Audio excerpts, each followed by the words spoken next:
সুপ্রিয় দর্শক, সবাইকে স্বাগত জানাচ্ছি টিভি24 আয়োজিত নিয়মিত অনুষ্ঠান দ্য ভিউজ। আমি হাবিব রহমান আছি আপনাদের সাথে।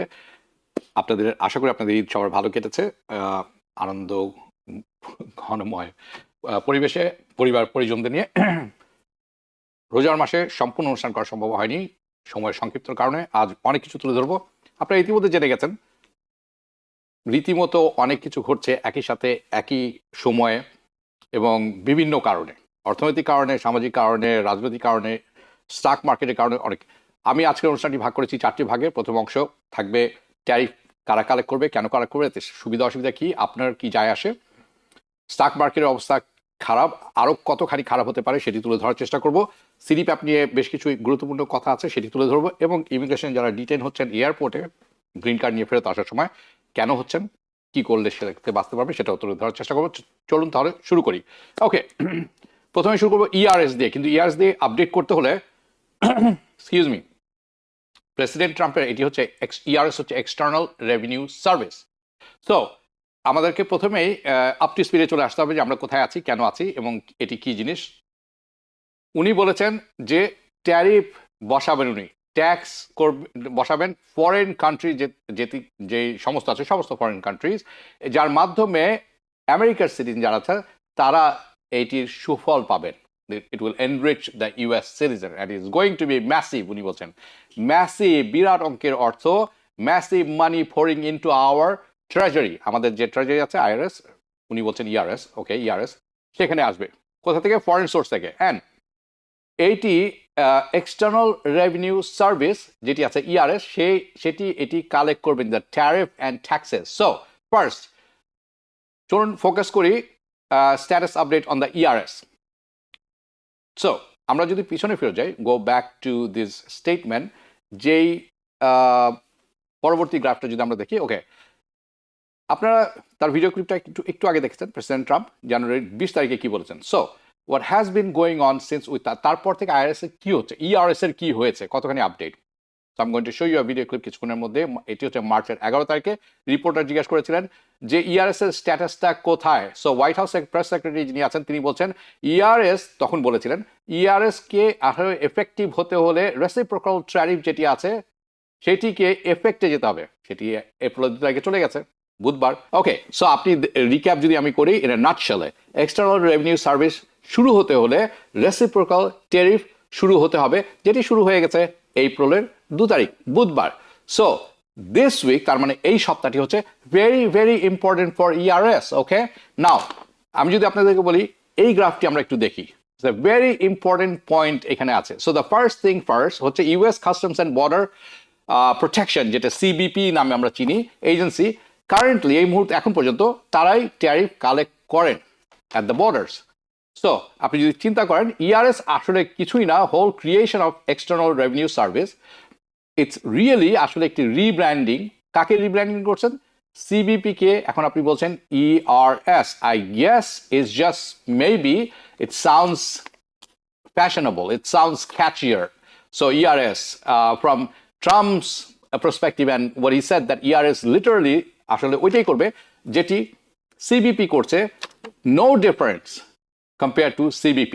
Now, the second thing you must know, আপনাকে জানতে হবে, which most people আপনারা ইতিমধ্যে জেনে গেছেন এবং বুঝতেও পারছেন, you have learned about it and realized it, that tariff এটা কোনো ট্যাক্স ফরেন কান্ট্রির উপর নয়।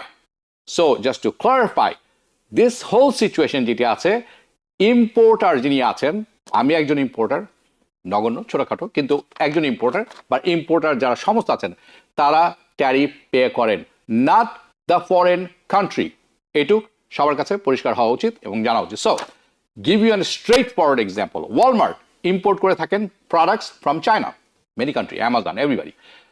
ওয়ালমার্ট কি করবে? এই ট্যারিফ পে করবে চায়নাকে নয়, এই ইআরএস আর সিবিপি কে। ওয়ালমার্ট অফকোর্স যেহেতু 100 টাকার জিনিস 125 টাকায় ক্রয় করেছেন, এটি তারা এই 100 টাকার জিনিস যেটি 150 টাকায় বিক্রয় করছিলেন সেটি এখন বিক্রয় করবেন 175 টাকা অথবা 200 টাকা, to who? US shoppers, you and me, আমাদের কাছে। সো আপনি যদি take a close look at tariff situation, okay, এটা ইটস এ ভেহিকল, এটি একটি বাহন ট্যারিফ, যে প্রেসিডেন্ট ট্রাম্প যেটিকে ভয়ভীতি দেখাচ্ছেন অনেককেই, কার কোম্পানিজকে উনি, অটো ম্যানুফ্যাকচারার সবাইকে থ্রেট দিচ্ছে উনি। কি বলছেন উনি? You better not raise the price, গাড়ির দাম কিন্তু যাতে না বাড়ে, না বাড়াতে পারবে না। ইয়োর কার্স অফকোর্স, মনে রাখবেন, the companies they are going to raise the price, অন্যান্য যত কোম্পানি আছে গাড়ি কোম্পানি সব গাড়ির দাম বাড়বে। they are not going to listen Trump, they are not going to listen President Trump, কোনোভাবেই তারা কথা শোনে।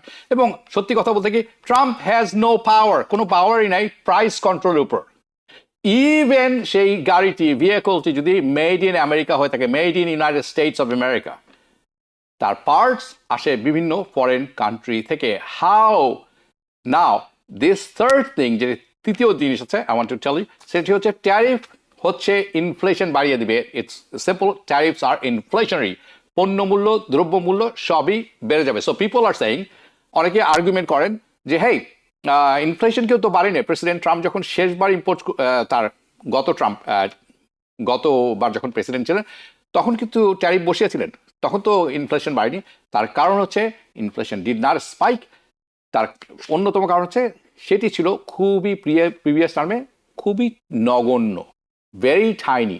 So the tariffs that were small, ছোট, এবং ডিড নট স্পাইক, কোনো রকম ইনফ্লেশন বাড়েনি, and it did not bring massive amount of revenue. ছোট ট্যারিফ ছিল, ইনফ্লেশন বাড়েনি, বিরাট অঙ্কের কোনো অর্থ ট্রেজারিতে আসেনি। And that's the last thing I want you to know. The last thing I want you to know is tariff কোনোভাবেই বা ERS কোনোভাবেই IRS-কে রিপ্লেস করবে না, সম্ভব নয়। Now, I want you to take a look at this graph. এই যে এই গ্রাফটি দেখছেন, এটি হচ্ছে ফিসকাল ইয়ার, রাজস্ব বছর শুরু হয় সেপ্টেম্বর মাসে আমেরিকাতে। ওকে, ইটস রাজস্ব ফিসকাল ইয়ার বলে থাকেন 2025, এই বছর। And the number so far, যা আমরা দেখছি, টোটাল নাম্বার অফ রেভিনিউ যে পর্যন্ত কালেকশন হয়েছে, যতখানি কালেকশন হয়েছে US government has collected so far, আপনারা দেখছেন অন স্ক্রিনে। This is from the IRS, by the way, on the IRS. পরবর্তী চার্টটি যদি আমরা দেখি, okay, so the most is coming, কোথা থেকে সবচেয়ে বড় অঙ্কের অর্থ আসছে রাজস্ব কোষাগারে, সেটি হচ্ছে কোথা থেকে? Federal income taxes and payroll, which is basically social security taxes and Medicare taxes, nothing else. Now, if you see this graph, সেই যে ছোট্ট একটি স্কোয়ার দিয়ে রেখেছি, এই ছোট্ট স্কোয়ারটি হচ্ছে রেভিনিউ ফ্রম ট্যারিফ। আমরা ট্যারিফ থেকে যে পরিমাণ ইনকাম করেছে আমেরিকার government have ব্রট in so far, এই পর্যন্ত, এই বছরে, আমরা কিন্তু এপ্রিল মাসে আছি।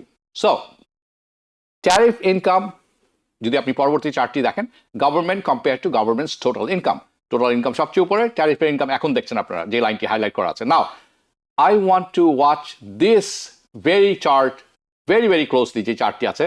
Trump administration keep the additional tariff, যদি তারা যে ট্যারিফটি এখন বসিয়েছেন, এই ট্যারিফের উপরে আরও 25% বসিয়েছেন তারা, এবং তার উপরে ক্যানাডা, মেক্সিকোর উপরে এবং অল মেক্সিকান ক্যানাডিয়ান ইম্পোর্টের উপরে যদি বসিয়ে দেন, দেন দিস গ্রাফ যেটি আপনারা এখন দেখবেন, যেটি আপনারা দেখছেন, is were tariff revenue would be. সব কিছুর উপর যদি সব রকম ট্যাক্স বসিয়ে দেওয়া হয়, তারপরে ট্যারিফের ইনকাম হবে এইখানে। দিস ইজ নোওয়্যার ক্লোজ, কোনোভাবেই রিপ্লেস করতে পারে না আইআরএস এর টোটাল ইনকাম, কোনোভাবেই না। So it is a sad reality, এবং আপনাকে ইমাজিন করে নিতে হবে যে ফ্রম ইয়োর পার্সপেক্টিভ আসলে ঘটনাটা কি ঘটছে। আমরা এমন একটা বিশ্বে বাস করছি যেখানে আমরা বিরাট হিউজ ফাস তৈরি করছি 25% ট্যারিফের ব্যাপারে, ক্যানাডা, মেক্সিকো ইত্যাদি ইত্যাদি। But to replace the IRS income, IRS যে ইনকামটি এনে দেয় সরকারকে, ফেডারেল ইনকাম, এটি যদি ট্যারিফের মাধ্যমে রিপ্লেস করতে হয়, তাহলে ট্যারিফ বসাতে হবে 300%, 400%, not 25%. I want you to think about this logically, okay? Now, যদি ট্যারিফ এতটাই গ্রেট হতো বা ট্যারিফ যদি এরকম সব প্রশ্নের উত্তর যদি ট্যারিফই হতো, তাহলে ম্যাসিভ অ্যামাউন্ট অফ, এবং তার ফলে ম্যাসিভ অ্যামাউন্ট অফ অর্থ যদি আমরা আমেরিকার সরকার কাছে নিয়ে আসতে পারতাম, তাহলে প্রশ্ন হচ্ছে উনি আরো শক্তভাবে কেন যাচ্ছেন না? কেন 25%, 30%, 45%? ইটস বিকজ উইথ ট্যারিফস কিছু জিনিস আছে, প্রোডাক্ট আছে, কিছু ইন্ডাস্ট্রি আছে, তার সুবিধা আমরা পাই, আবার কিছুটার অসুবিধা আমরা পাই। অসুবিধাটা যখন সুবিধার চেয়ে বেশি হয়, তখন এটাকে ছেড়ে দিতে হয়। And now I mean, because we are more obvious, it is more obvious that আপনারা জানেন the truth. এবং বেশিরভাগ মানুষ, আপনি আমি অনেকেই এখন কিন্তু we are getting to know the truth. We are catching on. That Trump আসলেই কাউকে আর বোকা বানাতে পারছে না. Trump is no longer fooling. Even the Republican, জো রোগান কি বলছেন দেখে নিই. তারাও it's a tricky situation for Trump, by the way.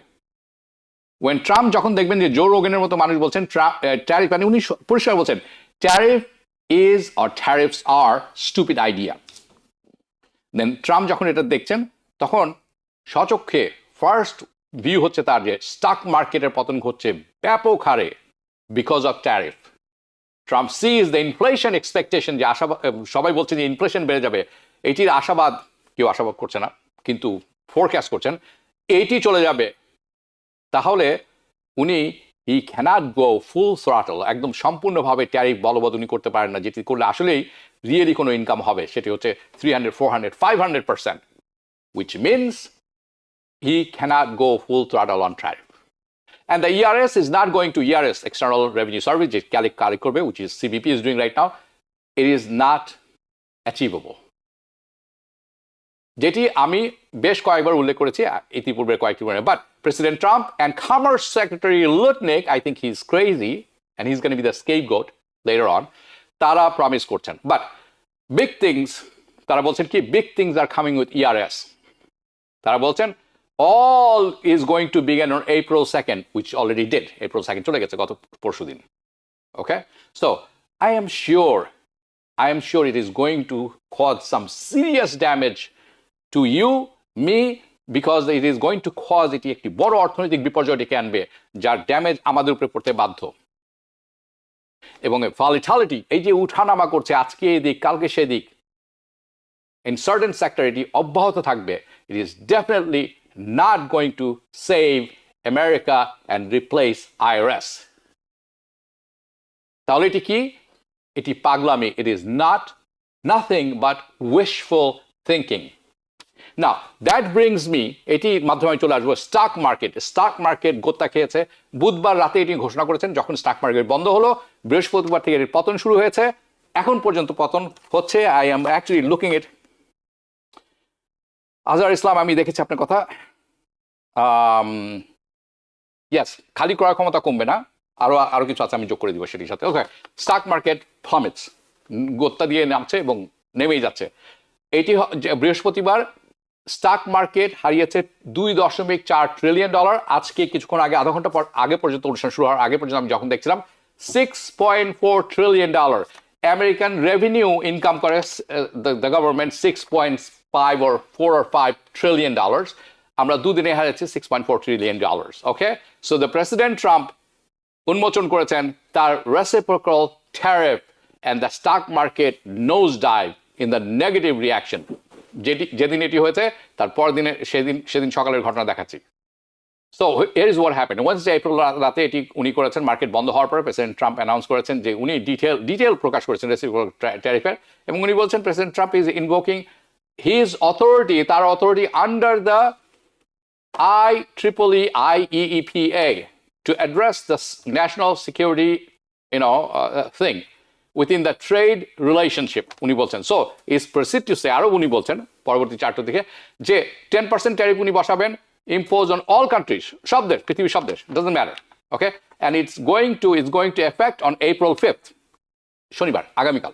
Okay, president Trump আর বলছেন উনি রিপ্লেস করবেন additional tariff, on top of this আরও ট্যারিফ বসাবেন বিভিন্ন দেশের উপর, which is going two effect on April 9th, আগামী সপ্তাহে. বাট প্রেসিডেন্ট ট্রাম্প উনি বলছেন উনার পাওয়ার উনি রিজার্ভ করে রাখছেন, উনি যদি ইচ্ছা প্রকাশ করেন এই ট্যারিফ উনি সরিয়ে নিতে পারেন. If he feels there is a problem with, যদি কোনো প্রবলেম হয়ে থাকে এটি সরিয়ে নেবেন, অথবা উনি যদি মনে করেন উনি স্যাটিসফাইড, অথবা উনি মনে করেন যে ইস্যুর কারণে ট্যারিফ বসানো হয়েছে সেটি রিজলভ হয়ে গেছে. ইট অলসো সেজ যে দেশ আমেরিকার বিরুদ্ধে ট্যারিফ দেওয়ার বিরুদ্ধে পাল্টা ট্যারিফ বসাবে, তাহলে President Trump is allowed to retaliate, তার বিরুদ্ধে ব্যবস্থা নেবেন. And here is what he said, 12 অংশটা যার পরবর্তীটা যদি আমরা দেখি একটু, okay, this is what he said. এখানে উনি বলছেন কিছু স্পেসিফিক প্রোডাক্টে উনি ট্যারিফ বসাবেন না, এখানে এক্সাম থাকবে। So President Trump why doing, কেন করছেন এই ট্যারিফ রেসিপ্রোকাল, যেখানে সবাই তাকে বলছেন পাগলের মতো কাজ করতে, কারণ থাকতে হবে তো। কারণটা হচ্ছে এই, উনি চান যে প্রাইমারি রিজন হচ্ছে উনার অন্যতম প্রাইমারি রিজন, উনি চান যে ম্যানুফ্যাকচারিং যেটি আছে, আমেরিকা কোনো একসময় ম্যানুফ্যাকচারার ছিল বিশ্বব্যাপী না, খুব বড় ম্যানুফ্যাকচার ছিল, এই ম্যানুফ্যাকচারকে উনি পুনরুজ্জীবিত করতে চান in the United states. But of course this will be consequences, সেটি উনি করেন, তার পরিণতি হবে যেটি আপনারা স্ক্রিনে এখন দেখছেন, প্রেসিডেন্ট ট্রাম্প রেসিপ্রোকাল ট্যারিফসের, which includes, যার মধ্যে অন্তর্ভুক্ত আছে কিন্তু not limited, মিনিং এর বাইরে অনেক কিছু হতে পারে, আমি শুধু কয়েকটি অন্তর্ভুক্ত করছি, high inflation. So that is undeniable, কেউ এখন এটা অস্বীকার করতে পারবে না, ইটস এ কোয়েশ্চেন তখন আসছে যে কতখানি ইনফ্লেশন খারাপ হবে, কত অবস্থা পরিণতি খারাপের দিকে যায়, how much will it worsen in inflation. The best case scenario এটি হবে short term, the worse the Federal Reserve যেটি বলে থাকেন, খুব জনপ্রিয় তথ্য তাদের কথা, ওয়ার্ড কি বলেন তারা, ট্রানজিটরি, ক্ষণস্থায়ী, সাময়িক। ওয়ার্স কেস সিনারিও এটি হবে it's not going to be transitory, যেটি আসবে, দাম বাড়বে, পণ্য আপনারা জানেন পণ্য দাম বাড়লে এটা কমে না, এটি পার্মানেন্ট হয়ে যাবে, it will not be transitory. এবং হাউ মাচ ড্যামেজ, অর্থনৈতিক ড্যামেজ কতখানি হবে, এটি কি একটি, এখনই একটা রিসেশন চলে আসে, রিসেশন আসছে করছে বেশ কিছুদিন ধরে, কিন্তু এখনই চলে আসবে কিনা, will just trigger the stagflation. স্ট্যাগফ্লেশনের সাথে যারা পরিচিত না, সেটি হচ্ছে অর্থনৈতিক মন্দার সাথে হাই আনএমপ্লয়মেন্ট রেটকে বলা হয় stagflation. We don't know, okay, this are the reason, but you have to think, আপনাকে মনে রাখতে হবে ডেট ক্রাইসিস, যেটি হচ্ছে আমেরিকার ঋণ সমস্যা, যেটি নিয়ে আমি এখন কাজ করছি, আমি আগামী সপ্তাহে পরিসংখ্যান সহ আপনাদের কাছে তুলে ধরবো, how it is going to worse and how the Trump administration is making it worse, আরো খারাপ করছে এটা। So about the debt crisis, how much about this going to worse in the situation, কতখানি খারাপ হতে যাচ্ছে। ওকে, যদি আমরা এই রিসেশনে ঢুকে যাই, থিঙ্ক অ্যাবাউট দ্য ম্যাট্রিক্স, যেই জিনিসগুলি দিয়ে তারা পরিমাপ করে থাকে, যে সংখ্যা দিয়ে তারা পরিমাপ করে থাকেন, ডেট টু জিডিপি রেশিও যেটিকে আমরা বলে থাকি। ওকে, if the economy crashes, যদি অর্থনীতি আসলেই ক্র্যাশ করে থাকে, the GDP is obviously going to skyrocket. GDP যে পতন আছে এটি skyrocket, একেবারে উপরের দিকে যাবে। The turmoil is going to be very bad. Financial market will crash. There is no, এবং এইটির কারণে this is going to cause the turmoil in financial market, which এখনই এটি হচ্ছে যার কারণে, and we are just talking about the stock market. আমি মনে রাখবেন আমি শুরু করেছিলাম সেটা দিয়ে, বাট আমি কিন্তু স্টক মার্কেটের পরে এখনো বন্ড মার্কেট ধরিনি, কিন্তু সেখানেও এফেক্ট পড়বে। যদি অনেকে জানতে চান, বন্ড মার্কেট হচ্ছে যেখানে সরকার এবং বিভিন্ন কর্পোরেশন মানুষের কাছ থেকে লোক নিয়ে থাকে, কিভাবে, by selling treasury, short term, long term. Maybe we can discuss about this things. আমি জানি অনেক টার্ম আছে, Nasdaq, S&P 500 and Dow Jones, এই সব কিছুর ব্যাখ্যা দরকার। We will. S&P 500 is 500 top companies in the stock market. Dow Jones is basically everything. NASDAQ is আরেকটি ব্যাপার আছে, Russell 200 is basically a smaller company with 2,000 companies, smaller companies. So এই ব্যাখ্যা হয়তো আমি আরেকদিন দিব। ওকে, সো আমাদের সময় হয়েছে ছোট্ট একটি বিরতি নেওয়ার। আমি বিরতির পর এসে অত্যন্ত গুরুত্বপূর্ণ দুটি টপিক, একটি হচ্ছে সিডিপ্যাপ, যেটি আপনারা যারা হোম কেয়ার নিয়ে থাকেন মাস্ট জানতে হবে, এবং ইমিগ্রেশন, এবং এই অংশটুকু আমি একটু শেষ করে দেবো ট্রেড ওয়ারের ব্যাপারটিকে। আসছি ছোট্ট একটি বিরতির পর পুনরায় স্বাগত জানাচ্ছি। স্টক মার্কেটের কথা বলছিলাম এবং ট্যারিফের কথা বলছিলাম। আমরা কিন্তু আরেকটি ব্যাপার যোগ করিনি, সেটি হচ্ছে যে অন্যান্য দেশ যদি পাল্টা ট্যারিফ বসায় তার প্রভাব কেমন পড়বে, এবং এই সমস্ত পদক্ষেপের কারণে কতখানি ম্যানুফ্যাকচারিং আমেরিকা আসলে পুনরুজ্জীবিত করতে পারবে, এবং how quickly compare to how much higher the inflation will go. So how much, কতখানি অর্থনৈতিক ড্যামেজ হবে উইল দিস ডু, এই কারণে we don't know. How much will the worsen, কতখানি খারাপ অবস্থা হবে, ক্রাইসিসটা তৈরি হবে স্টক মার্কেটে, আমরা এখনো জানি না। তার কারণ হচ্ছে, আমি যখন অনুষ্ঠানটি করছি, যে stock market in a worst day, stock মার্কেটে আজকে দ্য ওয়ার্স্ট ডে 2020 সালের পর থেকে Dow Jones industry down 16 point, S&P 500 down 20%. I'm sorry, 20%. Nasdaq 6%. Morgan Stanley বলছে তারা ইন্টারেস্ট রেট এবছর আর তারা বলতে IRS ইন্টারেস্ট রেট দুঃখিত ফেডারেল রিজার্ভ ইন্টারেস্ট রেট আর কমাবেন না এবছর 2025 সম্ভাবনা 90%।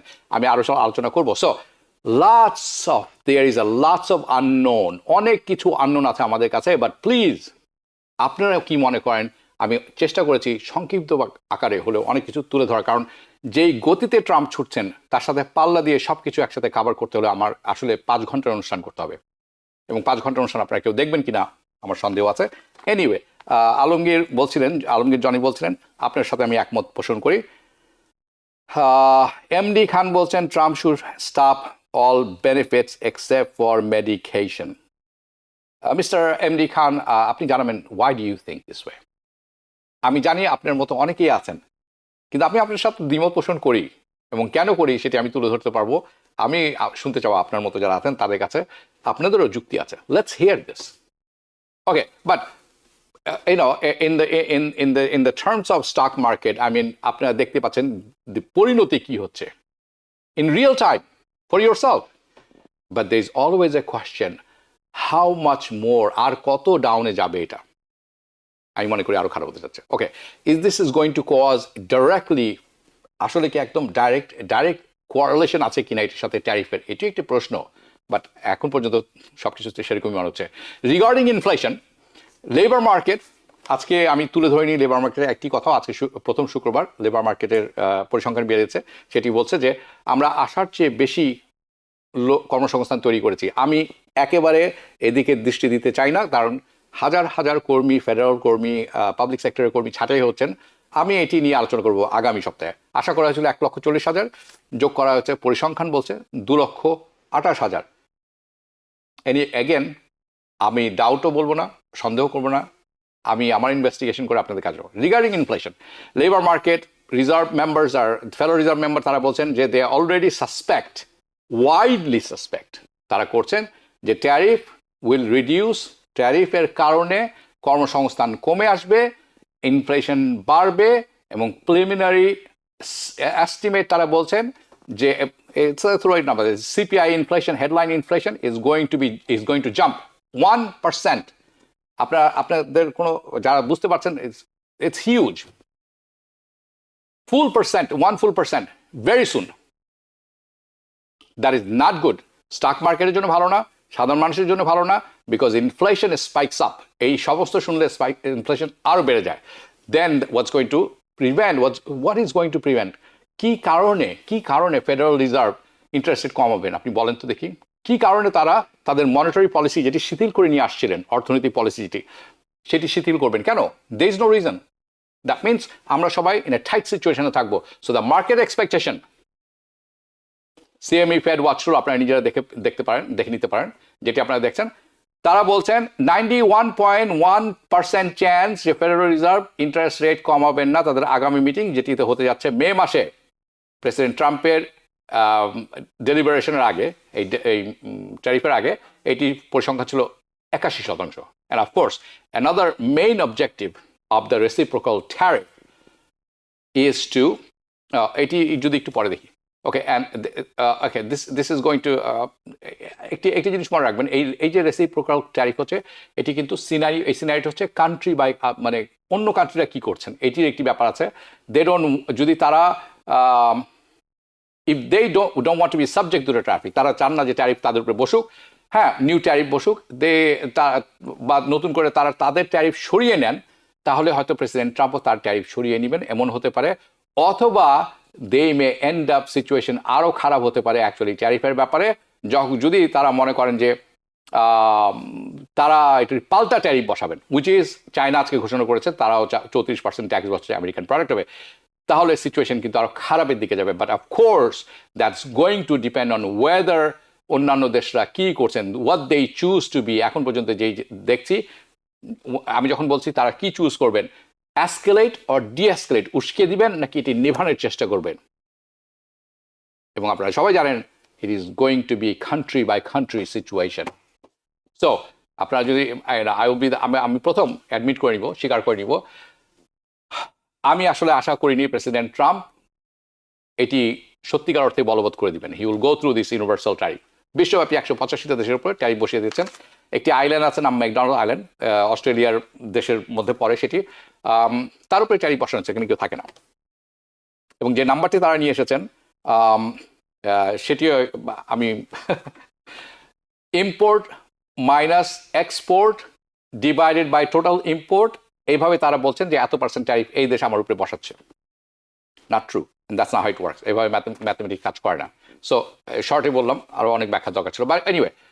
সো ইউনিভার্সাল ট্যারিফ এটি করবেন আমি আশা করি না। ইটস আ ভেরি কেন অত্যন্ত risky move for that reason, for all the reason, যেই কারণগুলো আমি তুলে ধরলাম এই কারণটির কারণে অত্যন্ত রিস্কি মুভ।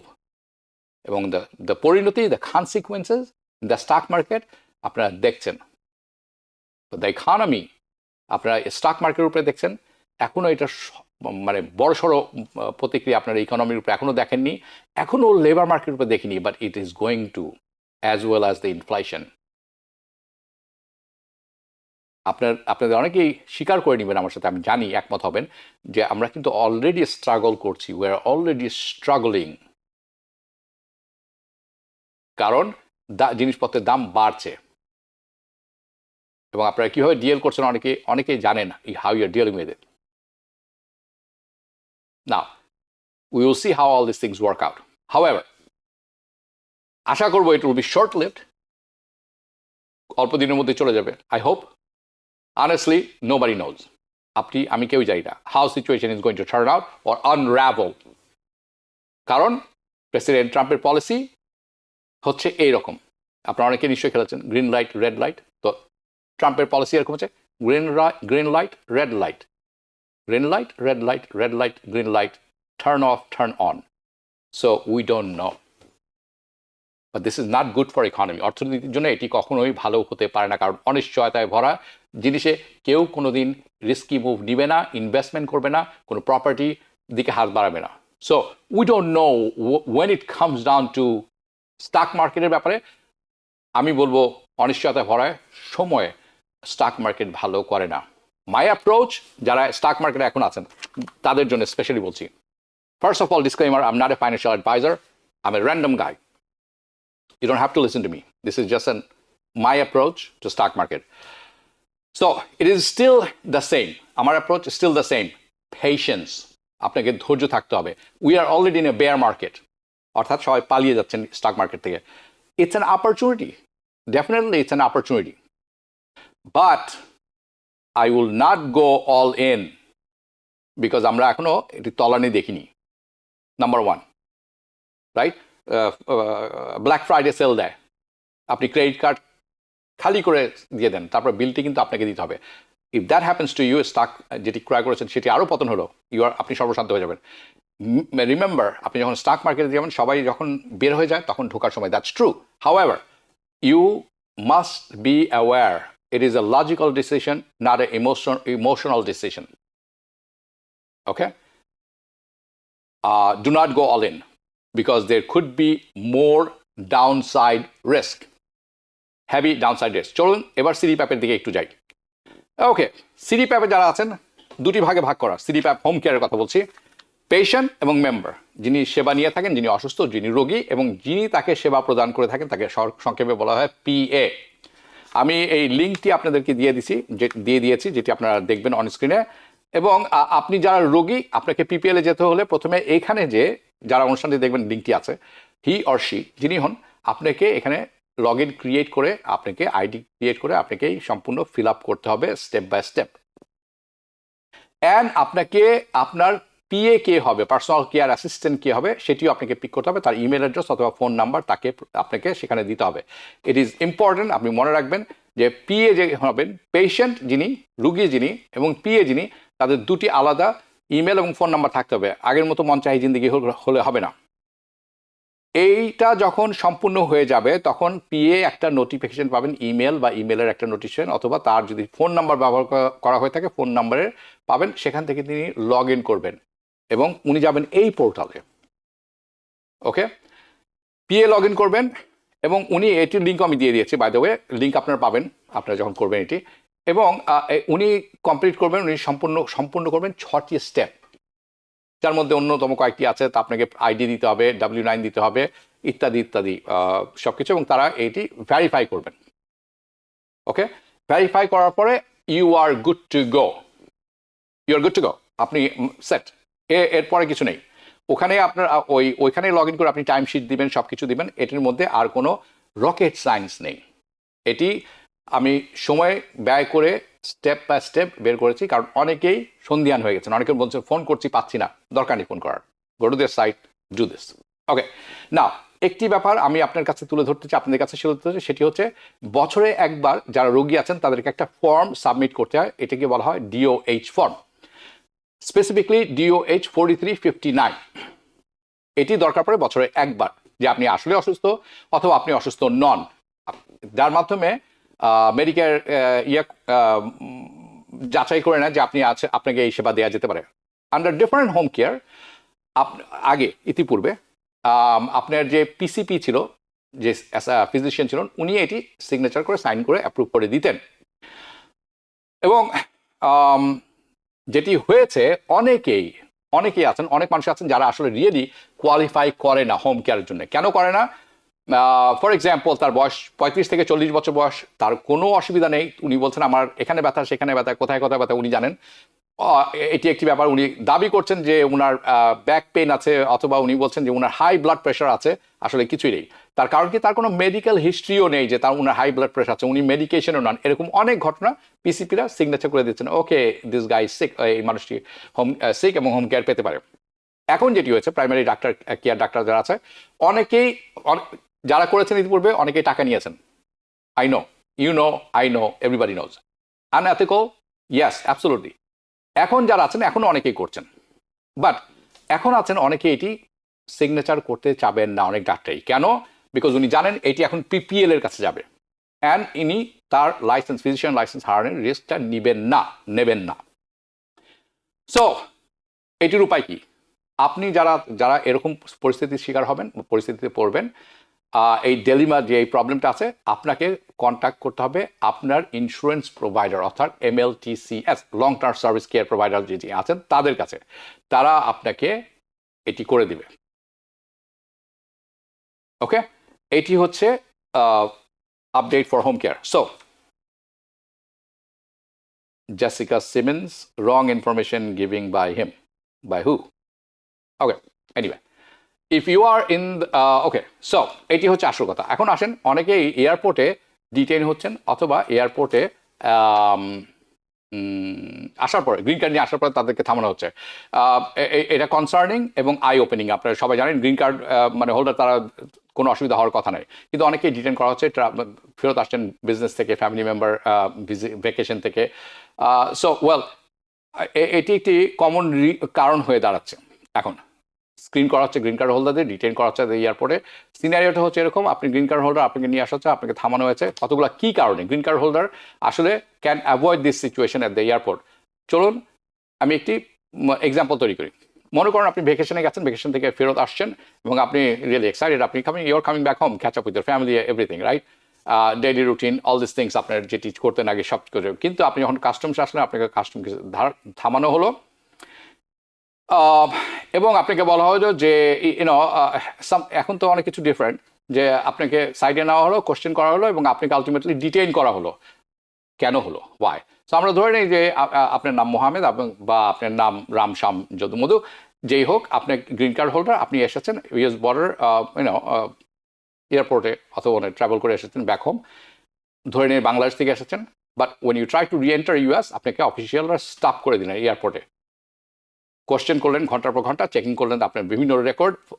দেখা গেল যে আপনাকে কি কারণে থামানো হচ্ছে, সেটা হচ্ছে আপনি 6 মাসেরও বেশি দেশের বাইরে ছিলেন। ইন দিস কেস আপনাকে অনেক সময় তারা ছেড়ে দিচ্ছেন, এবং আপনাকে একটি ওয়ার্নিং নোটিফিকেশন দিয়ে দিচ্ছেন আপনার পাসপোর্টে, এবং অনেককে ইস্যু করছেন notice of appearance to immigration court. Okay, কারণ তারা ধরে নিচ্ছেন যে 6 মাসের বাইরে আপনি ছিলেন, না জানিয়ে আপনি গ্রিন কার্ড পরিত্যাগ করেছেন। This story unfortunately is not unique, it's common. তা আপনাকে যেটি করতে হবে, 6 মাসের বেশি আপনি দেশের বাইরে থাকতে পারবেন না যদি আপনি গ্রিন কার্ড নিয়ে থাকেন। এটি হচ্ছে রিজনগুলো। রিজন নাম্বার 2, আপনি দেশের বাইরে গেছেন এবং গ্রিন কার্ড হোল্ডার, আপনি দেশের বাইরে ছিলেন less than 6 months, you are generally no problem, but কিন্তু আপনি 1 বছরের বেশি সময় বাইরে থেকে গেছেন, তারাও ধরে নেওয়া হবে যে আপনার গ্রিন কার্ড আপনি ছেড়ে দিয়েছেন, বাতিল করে দিয়েছেন। আপনার ইন্টেনশনটা কি সেটি তারা প্রশ্ন করবে, আপনার ইচ্ছাটা কি, এই দেশে থাকবেন পার্মানেন্টলি নাকি বিদেশে থাকবেন, বাংলাদেশে থাকবেন, অন্য কোনো দেশে থাকবেন permanently outside of the US. So immigration officer question, আপনাকে কোয়েশ্চেন করতে পারে যে আপনি কি আপনার পার্মানেন্ট রেসিডেন্সি গ্রিন কার্ডটি বাতিল করতে চান কি না, স্ট্যাটাস যেটি আছে।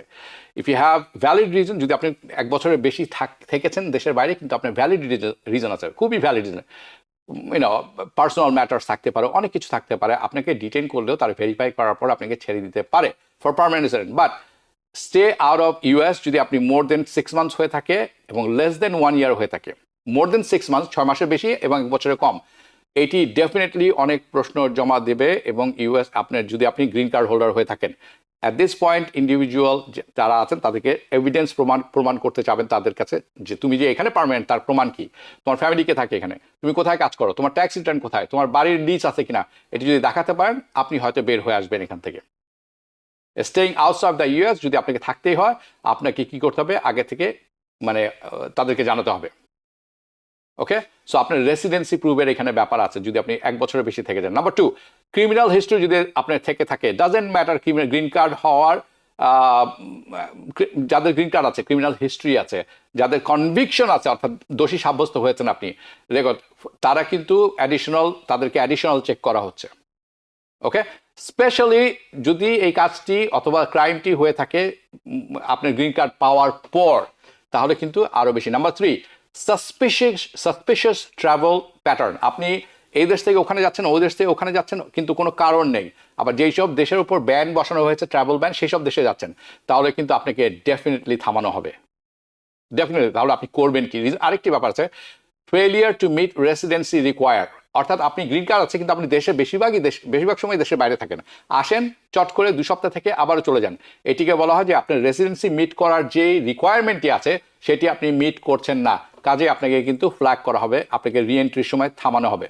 So what do you do? আমরা যদি পরবর্তীতে দেখি, নাম্বার 1, আপনার অ্যাবসেন্স যে আছে, আমেরিকা যে থাকছেন না, এটি যতখানি শর্ট করা যায়, আননেসেসারি কিছু করবেন না আপনি। Number 2, document your intention to retire, অর্থাৎ আপনি যখন দেশের বাইরে যাচ্ছেন, আপনার রিটার্ন টিকিট একটা আছে, আপনার বাড়ির লিজ আছে, আপনার কাগজ আছে, আপনার কাজ করেন, সেই কাজটি আপনি দেখাচ্ছেন, এইটি আপনাকে দেখাতে হবে বা থাকতে হবে সাথে। This is call intention. আপনার ইন্টেনশন, নিয়তটা হচ্ছে আপনি এখানেই থাকবেন পার্মানেন্টলি, এই যে সব কিছু। ওকে, তাহলে আপনি বেঁচে যাবেন। আরেকটি হচ্ছে, যদি সত্যিই বিপদে পড়ে যান, তাহলে consult an immigration lawyer, must consult before travelling এর আগে। ওকে, আজ এই পর্যন্তই, দেখা হবে পরবর্তী অনুষ্ঠানে। সবাই ভালো থাকবেন, শুভরাত্রি। TBN 24 টেলিভিশন দেখতে আজই কল করুন 7187776556। লগ ইন করুন www.totalcablebd.com।